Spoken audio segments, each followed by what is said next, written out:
అందరికీ నమస్కారం అండి. ఈరోజు వీడియోలో 2024వ సంవత్సరంలో ఏప్రిల్ నెలలో హనుమత్ జయంతి పండుగ ఎప్పుడు వచ్చిందో తెలియచేస్తానండి.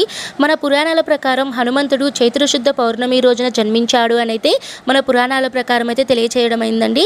ఈ హనుమత్ జయంతిని మనము చిన్న హనుమత్ జయంతిగా అయితే పిలుస్తామండి. అయితే మనకి ఈ ఏప్రిల్ నెలలో చైత్ర మాసంలో పౌర్ణమి తిథి ఎప్పుడు వచ్చిందో తెలియచేస్తానండి. ముందుగా పౌర్ణమి తిథి విషయానికి వస్తే ఏప్రిల్ 22వ తేదీన రాత్రి 3:03 నుంచి 23వ తేదీన పౌర్ణమి తిథి రాత్రి తెల్లవారుజామున 4:40 వరకు. రాత్రి తెల్లవారుజామున అంటే మనకి 23వ తేదీన రాత్రి తెల్లవారుజామున అంటే 24వ తేదీ తెల్లవారుజామున అయితే వస్తుందండి. 4:40 వరకు పౌర్ణమి తిథి ఉంటుంది.